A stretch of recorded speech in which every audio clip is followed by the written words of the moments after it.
Hello, everyone. It's Dr. Towfigh. Welcome to Hernia Talk Live, our weekly Q&A held every Tuesday.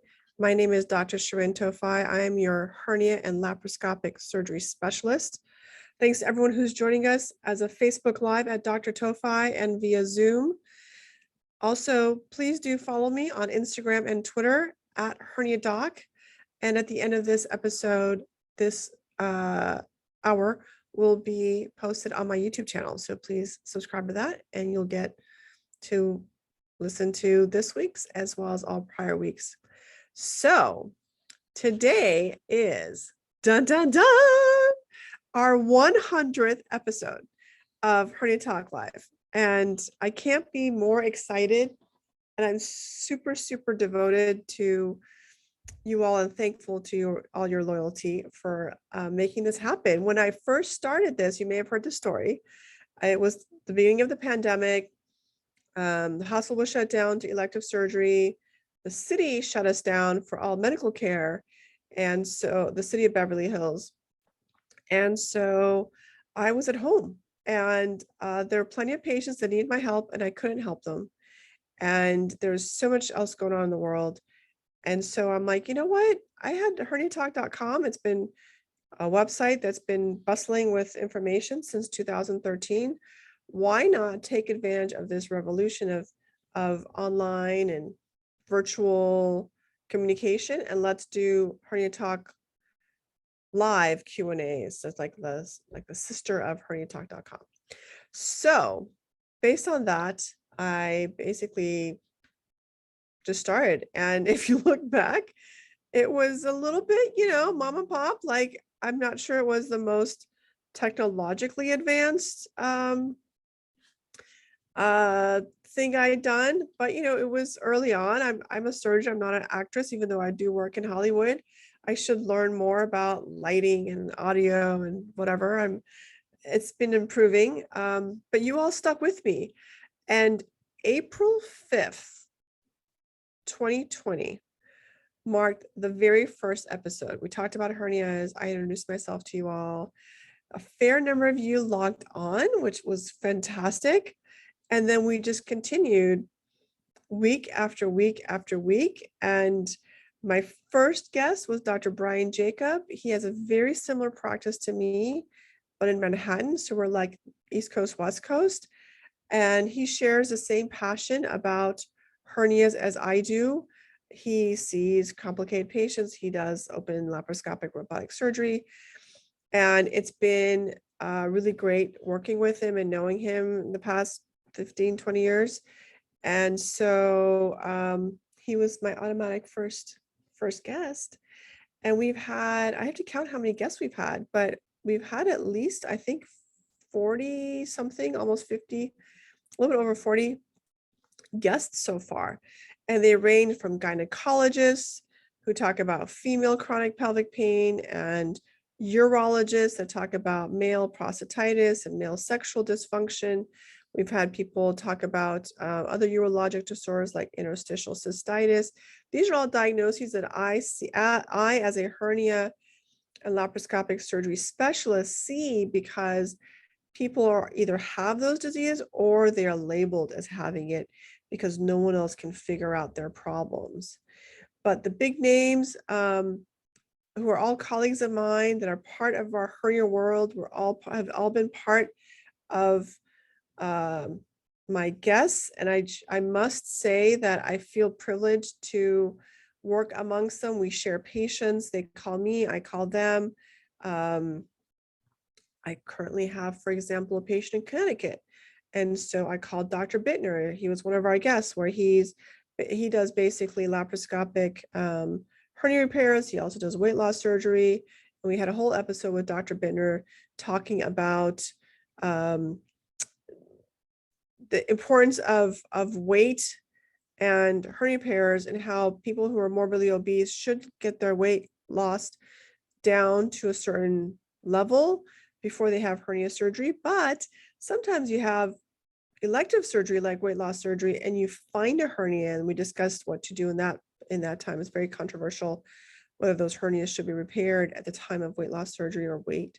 afterwards. And, he's got a great program in Connecticut. So I called him up. I said, listen, I have this very complicated patient. His story has really moved me. I really want to help him. I'm happy to have him come to California.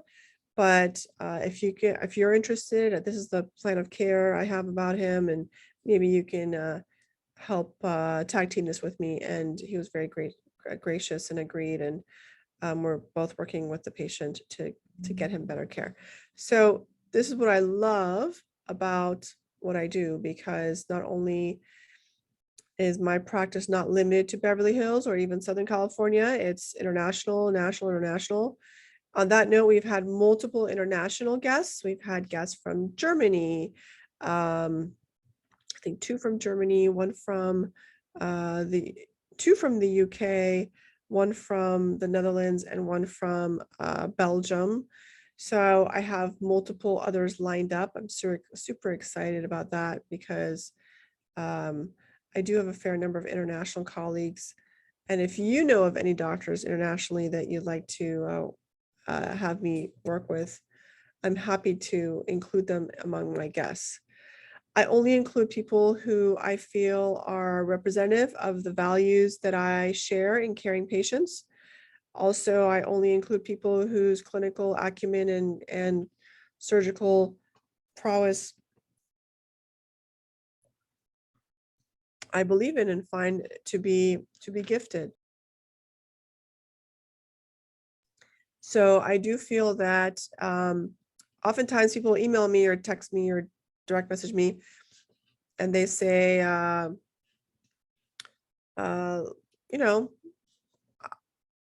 what do you know about such and such doctor? Or do you have a doctor in such and such a state? And it's really easy now to say, go to herniatalk.com or go to Hernia Talk Live on my YouTube channel, and they're the surgeons that I vouch for. I know them. I worked with them. We've shared patients. I can vouch for their skill. And I hope that all of you have kind of figured out that I love what I do, and I feel very strongly and passionately about what I do, even though it's hernias. It's not the sexiest topic. It's not the most glamorous, but it is such a common diagnosis. And I feel that you all get me, because there's so many of you out there that either have hernias or need hernia surgery, or want to consider hernia surgery, or have had hernia surgery and have had a complication. And so because there's the demand for it, I'm happy to be the person that provides you with that access. I'm totally okay, by the way, answering all your questions. So if you want to spend any time of this hour, just ask me questions. I'm totally happy to do that for you. But yes, woohoo, episode number 100. Some other specialists that I've worked with on Hernia Talk Live include Dr. Belyansky, Dr.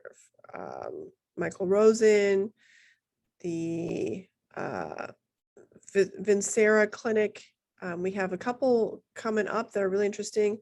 I've had Dr. Eunice, several plastic surgeons actually, so that's going to be helpful to those of you that either need abdominal wall reconstruction or tummy tuck. And we've had many discussions with plastic surgeons to kind of get their insight as to a lot of what we're told about different types of procedures.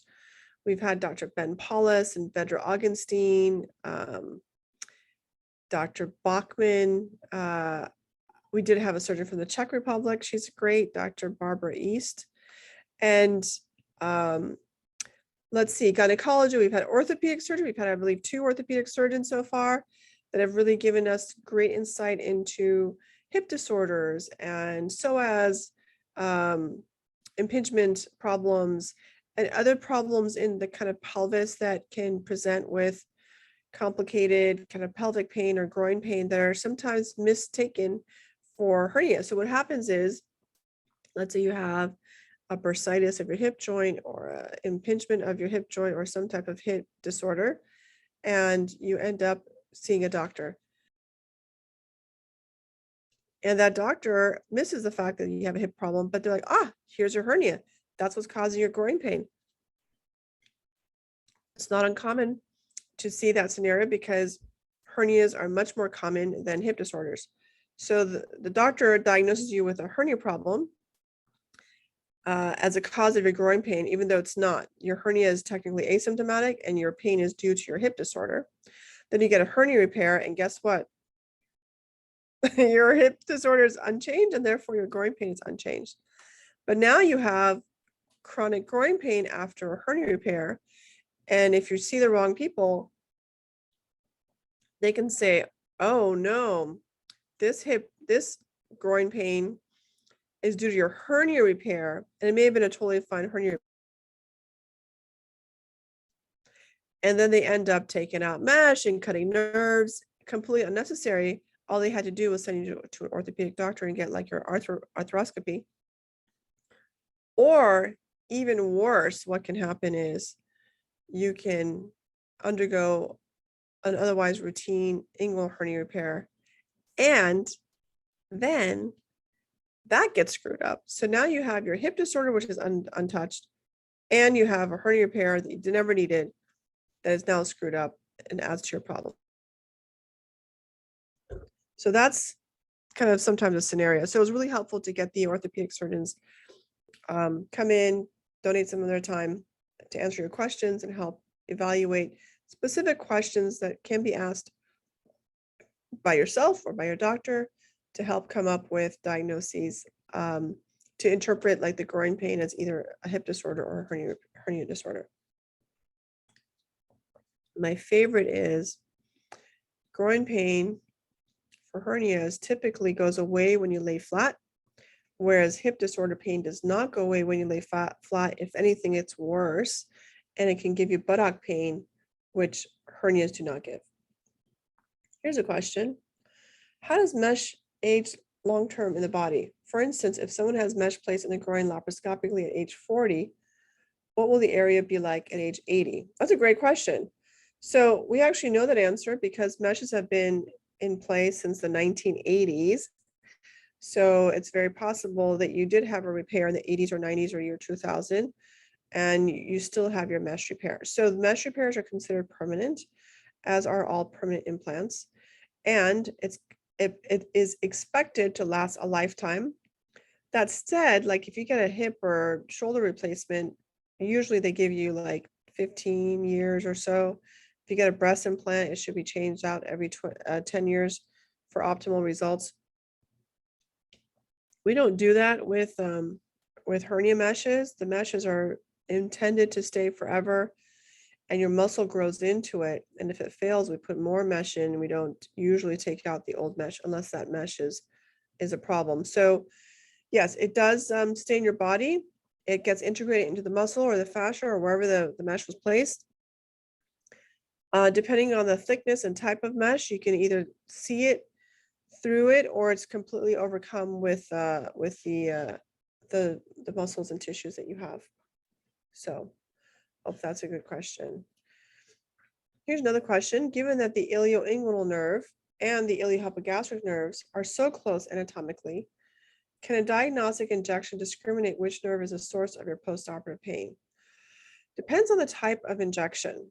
So they're very close to each other at the hip and kind of what you call the ASIS or anterior superior iliac spine. That's that that's that protruding bone from your pelvis on the sides. If you inject there, potentially you're hitting both nerves. Not necessarily, but potentially you're hitting both nerves. Oftentimes we do that, or we do it more kind of distally, so closer to the groin area where they do separate, and they can be, an inch or inch and a half apart. And depending on the type of injection and your symptoms is really how we figure out which nerve it is. Iliohypogastric nerve always gives pain or numbness or sensations, burning, electrical, along the groin, but does not give anything at the base of the penis or inner thigh. Ilioinguinal does. So we don't usually use the nerve blocks as the primary way of figuring out which nerve it is. It's usually the injection to confirm that it is a nerve. And it's the area of the pain that predicts which nerve it may be. Next question, how do you treat prior patients that suffer from pain due to adhesions following open incisional hernia repairs? So that's a good question in that there's controversy about adhesions causing pain.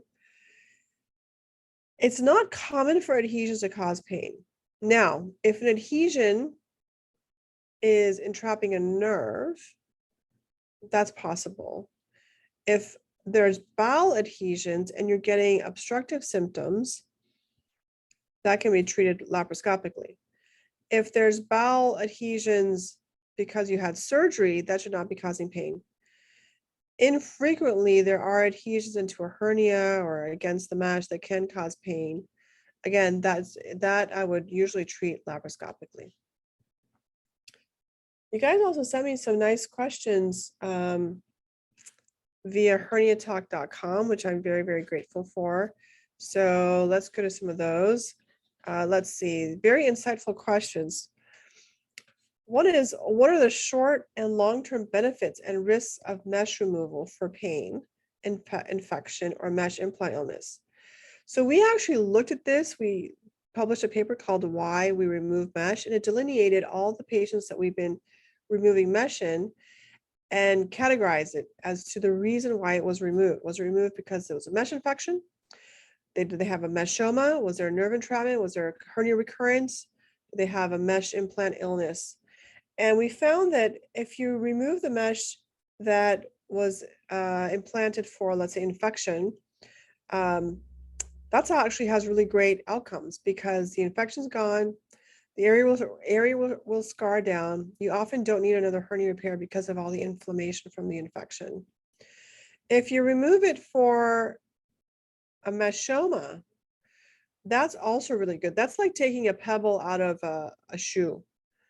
Just amazing difference. People wake up like, oh, I already feel better because you've removed a mass or foreign body that was space occupying and causing pain with bending or the way it was folded.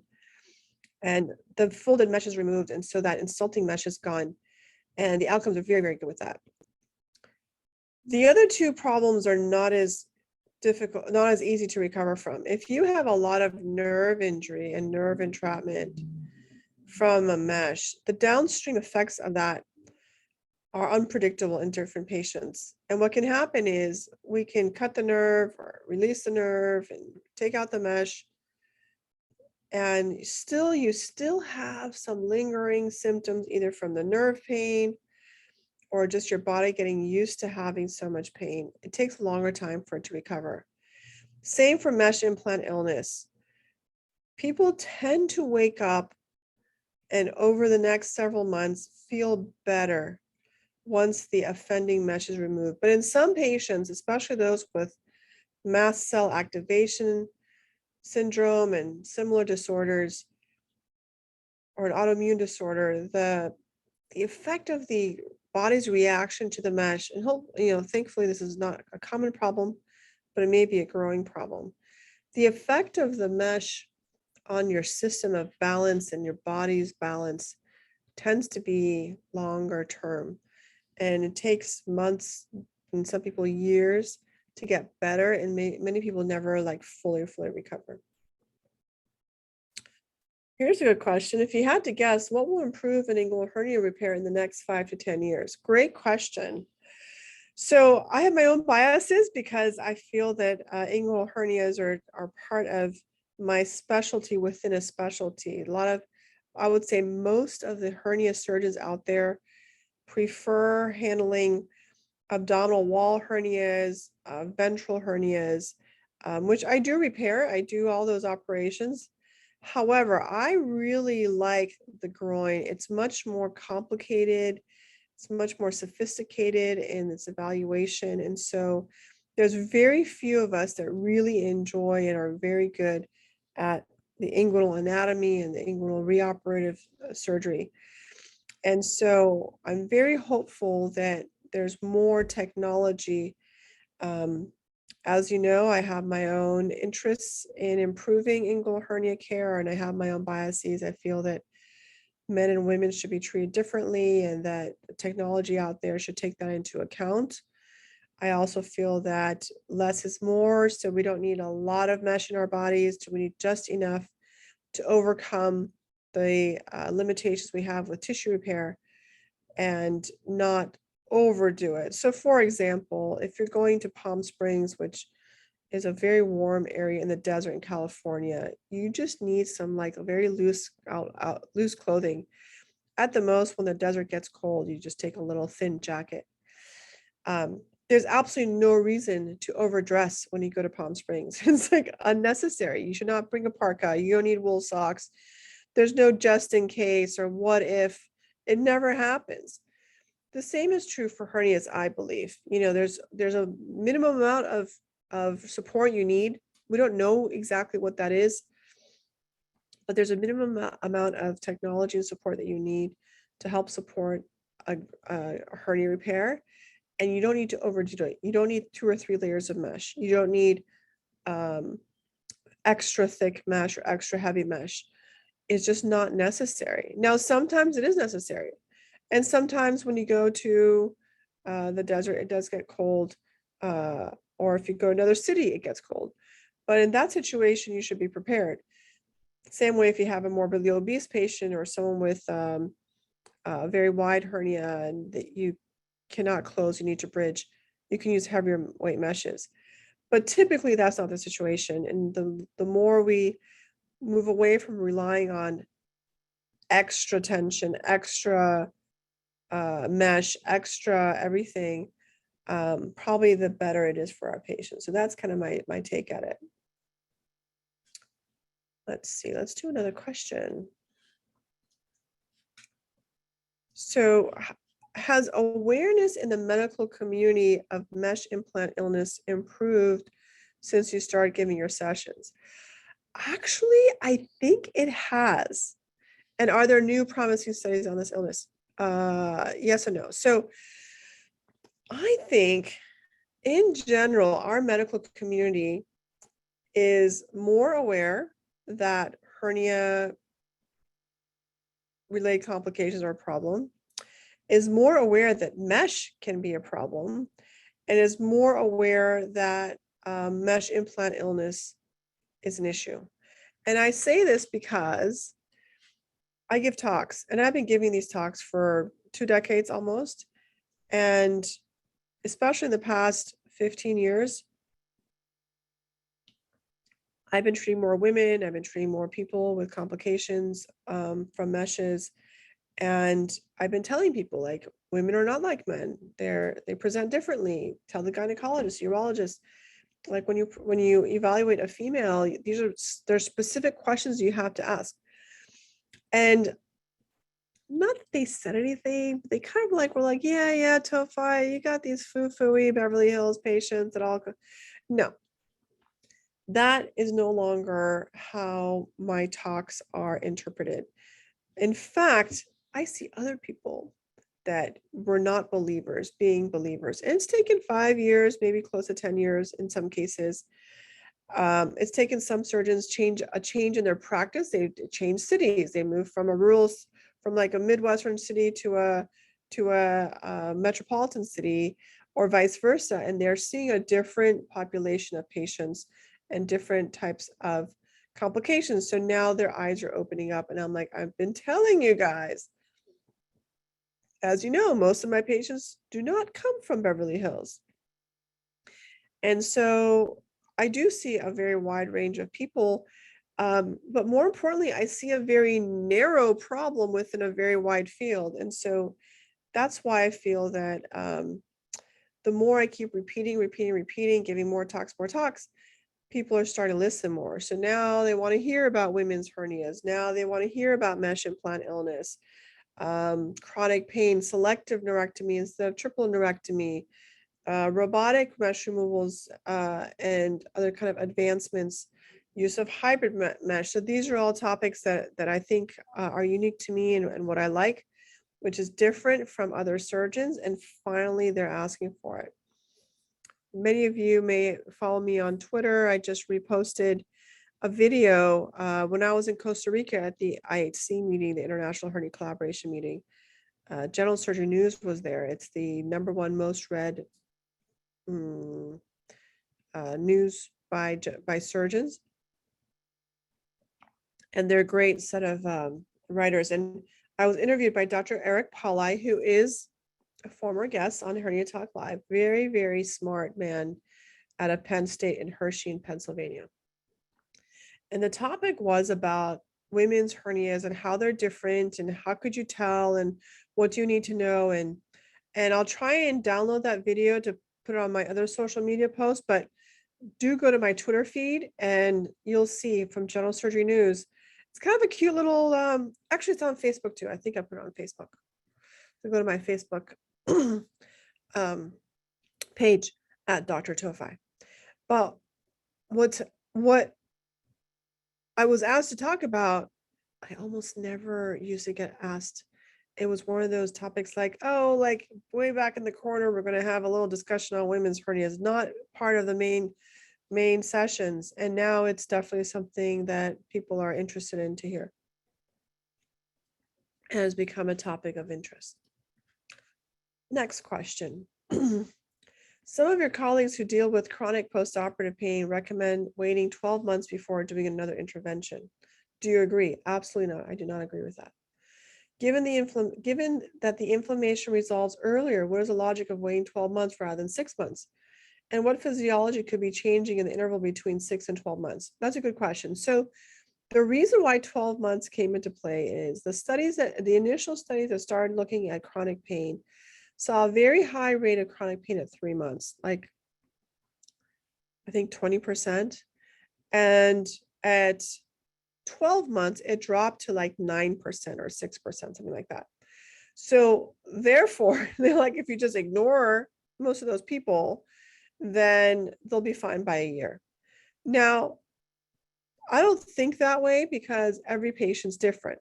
When you do these population-based studies, you're talking about a population, but each individual patient needs attention.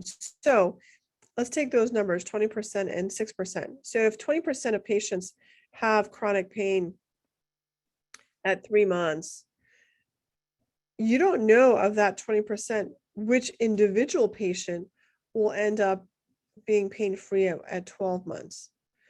And you don't know what it took for them to become pain-free at 12 months.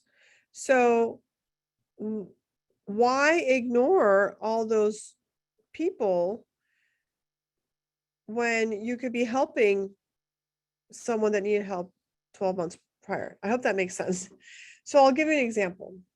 If you have a patient that had an open abdominal wall hernia repair, and many of you have come on here and said, I just had surgery, I'm in so much pain, what do I do? Oh, anti-inflammatories, ice packs, wear a binder, those will all help you. Okay, I'm now 2 months post-op. I still have a lot of pain. What do I do? Make sure you don't gain weight, make sure you're not constipated, ice packs, anti-inflammatories, binder. It's now 3 months, no difference. So now you got to start thinking, okay, what's going on? Let's get imaging. Maybe there's a seroma or fluid collection that I can help address. Now, most seromas will go away, but why do you want to wait 8 months for it to go away when I can suck it out right now and make you feel better? Maybe the mesh is too tight, you need to lose weight, or we can add Botox to the area until your body gets used to it. These are all things that can be addressed early on. You don't have to wait until patient kind of gets better on their own necessarily. Now, what if the patient had a groin hernia repair and the nerve was entrapped? That patient should not be waiting a year, because by a year, they're screwed up. Their life is at risk. Their psychological situations at risk. Their family life is at risk. Their job is at risk, because nerve entrapment is very, very painful and should not be ignored. They could get a nerve injection the next day, or maybe even take it back to surgery. So the problem I have with interpretation of population-based studies is it doesn't take into consideration the individual needs of a patient. So if you see a patient at 3 months that has pain, and it's clearly not nerve entrapment, it's clearly not a mesh repair gone wrong or an infection or seroma, then it's okay that you go forward and do whatever needs to be done um, give it time. And that's what the study shows. If you give it time, the majority of those people will get better. But if you have pain from nerve entrapment or an infection or something that's very treatable and should not be delayed, then that's not where the studies need to be followed. You should get that addressed early on. Let's see, sounds like my audio is not matching my video, but there's nothing I can do about that. I'm sorry about that. I think it's because I started Facebook after I started Zoom. Sorry. Okay, I'm undergoing diagnostic surgery to see what's going on. I have no mesh, anything. I have no mesh, anything to tell the surgeon to look out for. Well, it depends on which part of the body your pain is. If you let me know, I will help you. Are dynamic ultrasounds and MRIs equally effective at diagnosing mesh-related issues in the inguinal region? Is it all user dependent? So dynamic ultrasounds are helpful if you do not have mesh. Once you have mesh, and it's very difficult to evaluate the groin, there are certain very few handful of highly talented 3D ultrasonographers that maybe can help, but the average ultrasonographer will not be able to give you any information if you've already had surgery or mesh, which is why MRI is very helpful. Also, MRI is less user dependent than an ultrasound. So that's why I rely much more on an ultrasound. Let's see. I had left inguinal hernia surgery in 2015 and have had pain since day one. I've tried multiple things to try to relieve the pain. 2 weeks ago, my pain doctor wanted to try the DRG pain stimulator on me. I had it in for 7 days and then removed it.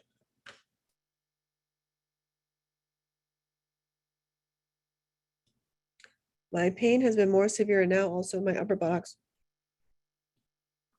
and hip pain. And now the pain doctor wants to do a steroid injection in my lower spine. That doesn't make sense to me. Should I try it? No, I think you need a better doctor. I don't know the specifics, but as I've told you before, pain doctors are not all the same. They're usually used to spine disorders. They just do spine injections. That's what they're comfortable with. Most of them are not even comfortable with peripheral nerve pain. They have no idea what we do in the inguinal region, and just dealing with your average pain doctor may not be adequate. So no, don't do it. All right, let's see.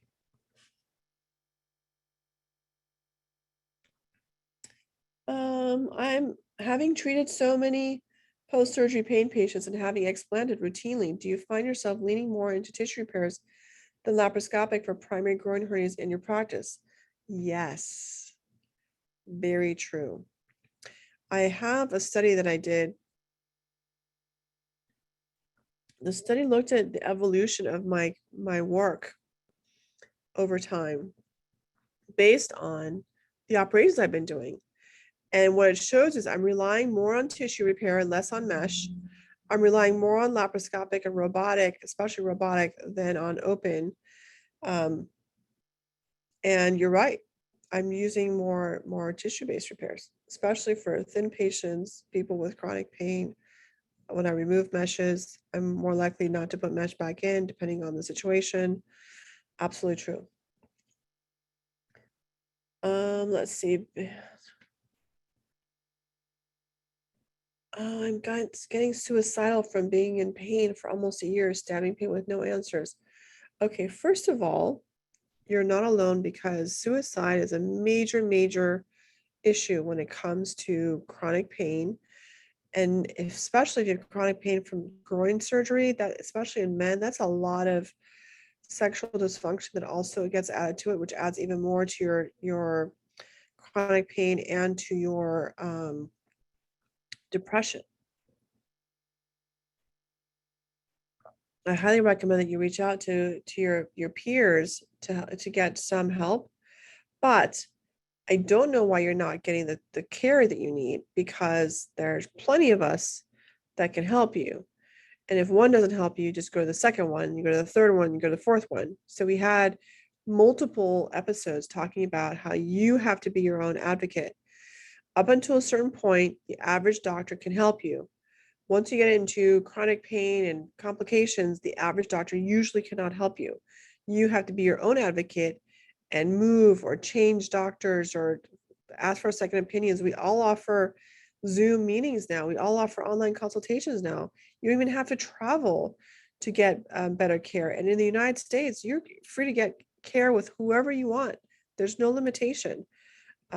So I highly recommend that you be your own advocate and get to find the doctor that can help you best.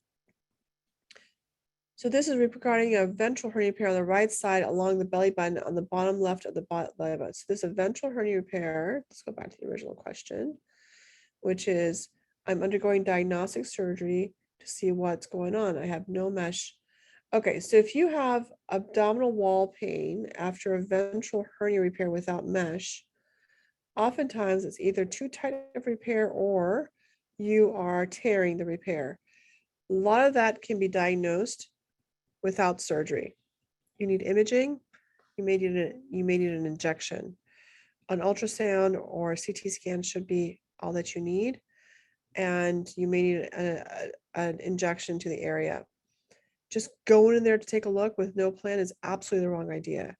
If you ever have a surgeon that's like, I don't know what's going on, let's just go in there and take a look, without good interpretation of imaging or whatever, is a waste of your time. You could potentially get hurt. So I'm not an advocate of just going in blindly and seeing let's figure it out. That's not how I roll, and that's not what I recommend. Who is an expert for Acnes, ACNES, which stands for, many of you already know because we reviewed this, anterior cutaneous nerve entrapment syndrome. Who is an expert for Acnes and constant lasting nerve pain from surgery, which caused a lot of scar tissue, making the whole surgery not worth it?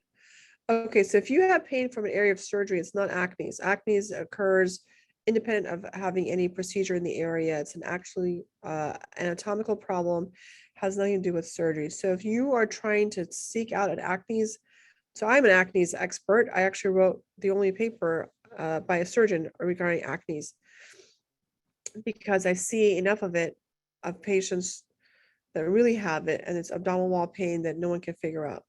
My point is this: you don't have Acnes if you had surgery and now you have pain in the area of your surgery. Acnes is an independent diagnosis, separate from any operation. The trade-off of having chronic pain from minor pain from a small hernia is just not worth it. And I wish doctors were upfront about this with patients, that there is a risk of scar tissue and adhesions and nerve pain, but they don't tell you this. That's true for the groin, not as true for the abdominal wall. But yeah, chronic pain is a potential risk of any operation. And therefore, one of the reasons why I brought Dr. Fitzgibbons in. So another of our episodes dealt with watchful waiting and the benefits of watchful waiting versus not. And in patients that have no symptoms or are minimally symptomatic, which means they have a little bit of pain, but not too much, it is definitely worth discussing watchful waiting. And it's considered to be safe for groin hernias and abdominal wall belly button hernias. That's been studied. And I agree with you. And Dr. Fitzgibbons agrees with you. And he was also not a proponent of operating, because most of you will, 80% of you will require surgery, and because you will have pain anyway. Because what about the other 20%? It's really not fair. And so that's also my take on it. So many questions, you guys. I love it. Let's see. Have you mentioned that doing a surgical intervention to address chronic postoperative inguinal herniorrhaphy pain, including open tissue repair, can further traumatize the tissues and make a patient's pain worse? How do you balance risk of further tissue trauma and therefore worse pain versus undoing a tissue hernia repair to improve postoperative pain? Great question. Yes, it is a balance, but at least in my hands, 80% of patients are cured. 20% are not better and need more intervention. And very, very few, I would say less than 1%, are maimed or worse. So we do have that discussion, but it's usually not the scenario. Regarding your answer, why would those patients get better? Why would they get better? They would get better because you're undoing the original problem. Maybe I don't understand the question. This is okay. The question is, at 3 months versus 12 months, why do people get better? Because the 3-month pain is inflammatory pain from surgery, tissue trauma, inflammation from the mesh, if the mesh was used, tightness in the area, etc. Muscles loosen, mesh inflammation goes away, the body gets rid of inflammation, and that's why they get better on their own over 12 months. Understanding that inflammation and fluid collections can all cause symptoms that will eventually resolve. Hope that helps answer it. It's scary that removal for mesh implant illness with autoimmune issues and nerve entrapments doesn't have the same results as removal for infection or meschoma. That's true. However, even if the improvement takes longer, it may not be a total improvement. That's okay.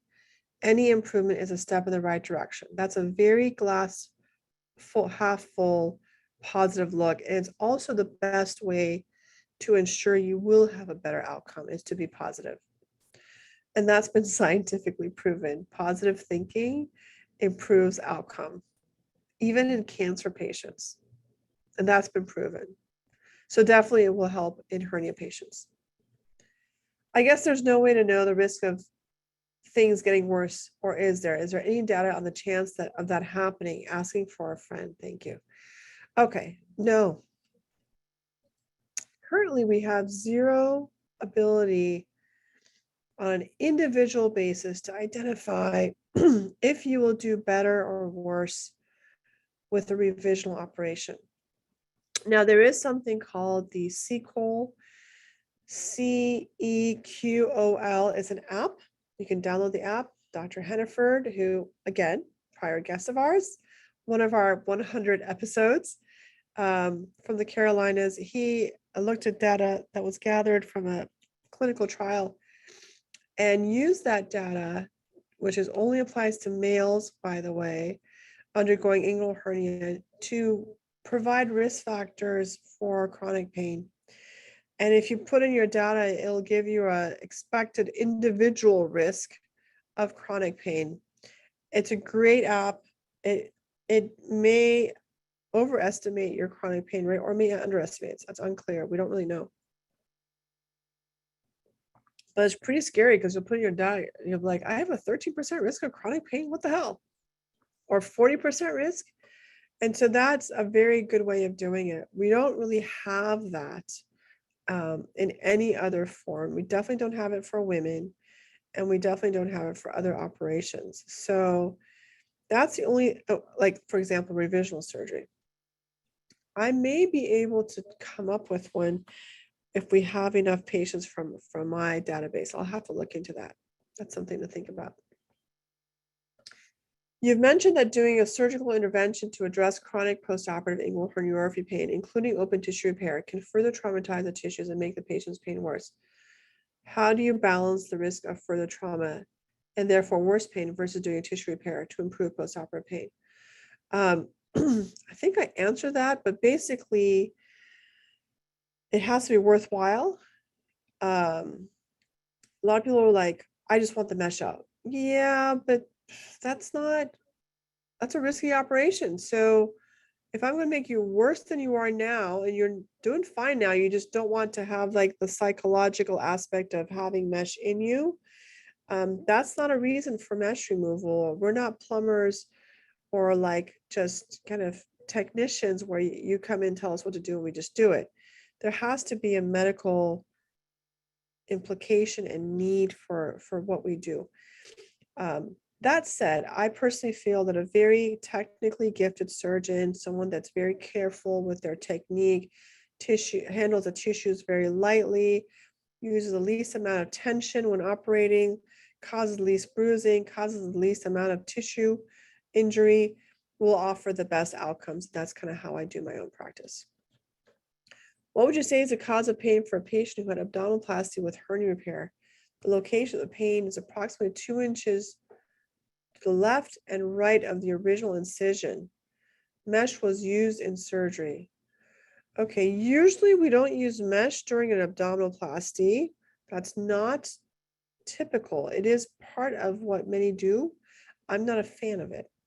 In fact, we're looking at our own data to show the benefits of non-mesh hernia repairs if it's included with an abdominoplasty. But most likely what you have is a suture that is under tension and trying to tear through the muscle. And probably right there where the pain is where the suture is. And therefore, going in there and maybe removing the suture is probably an option. Oh my Lord, look at all these questions. Let's see if we can get through all of them. I'm going to go fast, you guys. I hope you're okay with that. Let's see. They keep saying they don't see anything on the CAT scan, even though I'm in so much pain. I would love to see you, but I live in Ohio. Again, online consultation. As long as you have access to mail and email, you can get a consultation with me. So just contact my office, send me all your reports. I'll review it. I'll review that CAT scan that everyone says is normal. I'll look at it, and based on your information, I'll give you feedback as to what you should do. There's again zero reason for you not to be able to get the care that you deserve. I had several hernia repairs done with mesh put in each time. I'm a repeated cycle of hernias returning. I had 2 bowel obstructions as well. What is another alternative than mesh or a safer solution? First of all, you got to stop having so many operations and figure out what's wrong. Are you morbidly obese? Is your BMI greater than 30 or 35? Do you use nicotine? Do you have chronic constipation or a chronic cough? Do you use marijuana and you're coughing? Do you have a healing disorder? Do you have Ehlers-Danlos syndrome, which is a collagen disorder? These are all things that need to be looked at and tailored, and therefore the next care should be tailored to your needs. But yes, there are mesh alternatives. There's absorbable meshes that are synthetic. There are hybrid meshes that have less total permanent mesh in them. But usually if you, we have to figure out why you have so many hernia problems before embarking on the next repair, because you will be a disaster. I'll post a picture of patients that have had this cycle where they have repair after repair after repair, and at the end of the day they end up having no abdominal wall, and it's just a horrible way to live. So if it's not acnes, what is the likely cause of chronic tissue pain after surgery? Usually it's a suture that's too tight or it's tearing through the muscle. Does inguinal or femoral hernia repair in women affect pregnancy and birthing children? No. Someone I know with a belly button hernia was told she couldn't have more children. False. Wondering if this inguinal is the same. Not true. If it does not, how long does it delay in recommending to becoming pregnant after surgery? Usually 3 months. I'm having an MRI on my groin area and hip area. As soon as I get the reports, I'm sending you all my medical reports. Great. I had surgery in 2015 with pain and doctoring since. How many reports do you need? I need everything. If I scan you over here to the side, you'll see my desk that people send me literally boxes of stuff. Or you can just scan it and email it. That's much better. Why does weather change like rainy and cloudy days cause more inflammatory pain? Good question. We don't know the answer to that, but it has something to do with, I guess, the body's inflammation related to temperature and humidity. I really don't know. I'm having my sutures removed on June 9th. Fingers are crossed. Okay, good. I hope that's the reason for your pain. Next question. What if it was dissolvable suture? What if they were dissolvable sutures though? So dissolvable sutures, first of all, what kind of dissolvable? Do they dissolve at 3 weeks, or do they dissolve at 8 months? It could still tear during the time when it's not fully dissolved. So during the process, it's tearing, and now you have a tear in your muscle, the same way that let's say a soccer player has a groin tear, and that can be very, very painful. Also, though the suture is gone, there may be adhesions in the area that are still pulling, and the area is too tight. Doesn't mean that the area can't be too tight.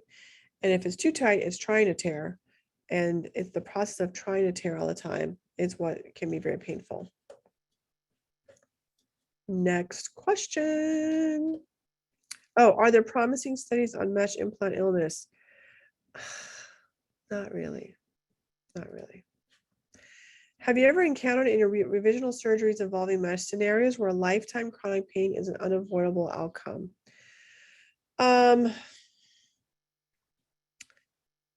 Only in patients that have severe psychological consequences to their pain. And those patients must undergo extensive psychotherapy, cognitive behavioral therapy.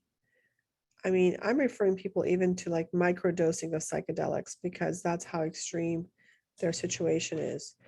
And those are patients that absolutely are very difficult to deal with because their mechanical, surgical, functional pain is gone, but their psychological trauma, the PTSD from it, the depression from it, the cyclical centralization of pain is not gone. And that is very difficult to treat. But that's usually the situation. How often and why are intestines involved in your revisional surgeries? Not often, fortunately. For ventrals, it's more of an issue than for inguinal hernias, the ventral being abdominal wall hernias, peristomal hernias. But yeah, the fistula is obviously, so if you have a fistula, which is basically an adhesion and scarring of an open piece of intestine to the abdominal wall,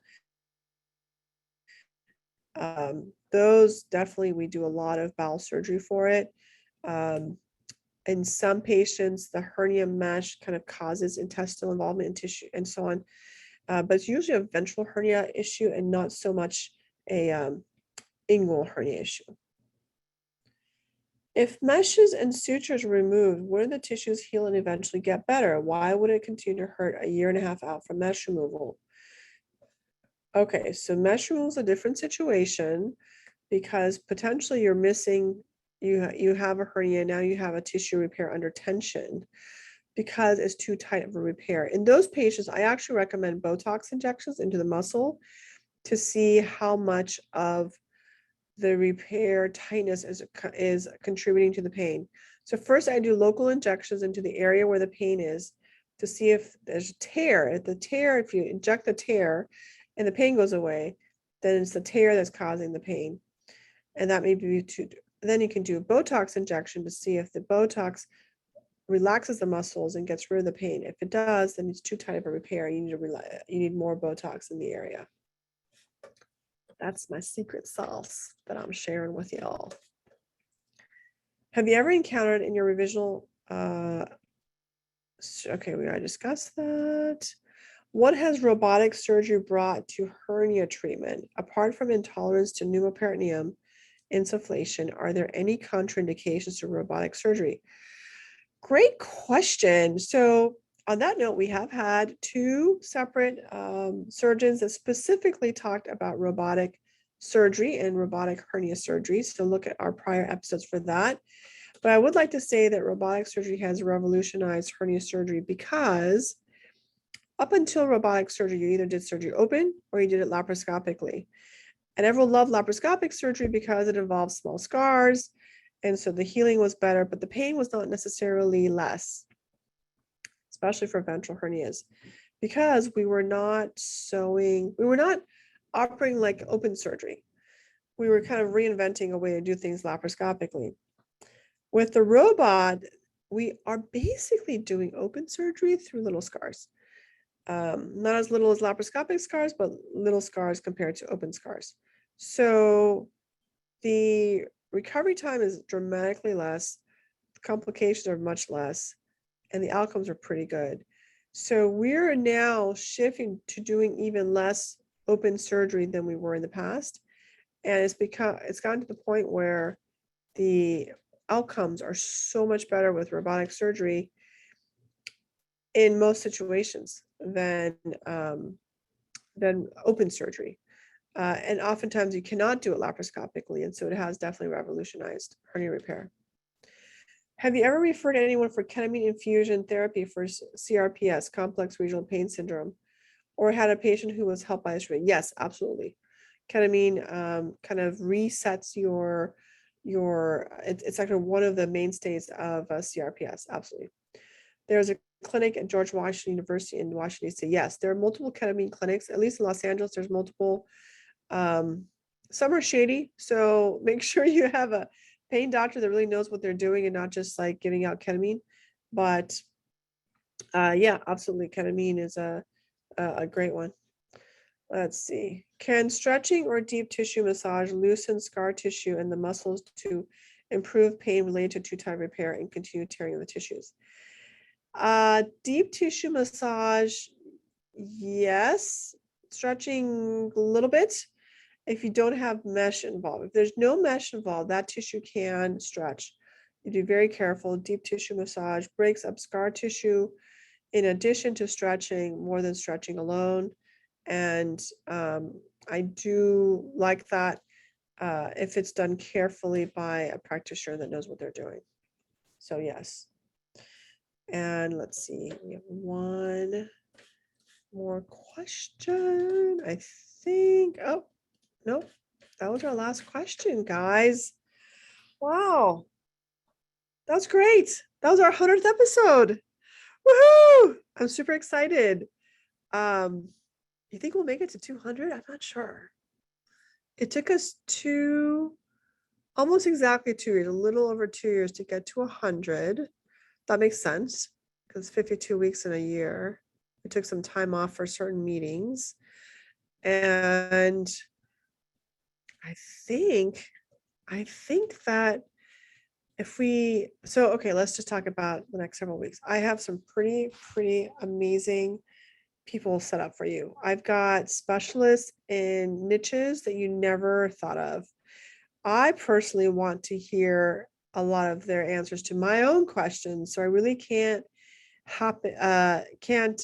be happier to have them. I'm super excited.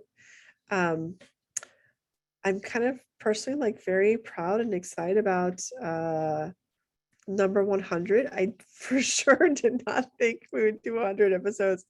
It's crazy in 2 years. And I like enjoy it. I don't know. I feel like you guys enjoy it too. I'm always amazed that you all would spend your evening talking about hernias. I will be making this into a podcast, official one. So I love your support. And if anyone has any advice and kind of like pointers that my way, let me know. And let's see, question about PRP stem cells for pain and tissue repair. Yeah, so if you have a muscle tear, then PRP and stem cell therapy directly into that area will help you heal that tear. But if you have too tight of a tissue repair, no amount of PRP will help that area. You need Botox. And that, my friends, is a wrap. I really love this. Thank you so much. I hope you guys come back next week. Why not? Should do this every week. Oh yes, we do it every week. Thank you, everyone. That's been wonderful. Please subscribe to my YouTube channel. We hit 5,500 supporters and subscribers. I'd love to have more so that every week that I post these, you get to watch them. That's on my YouTube channel. Thank you for following me on Facebook at Dr. Towfigh. Twitter I use mostly for my academic discussions, a little bit higher level than my other platforms. So if you're interested in that, go to Twitter at HerniaDoc. Otherwise, Instagram and Facebook is probably more appropriate for my discussions about educating about hernias.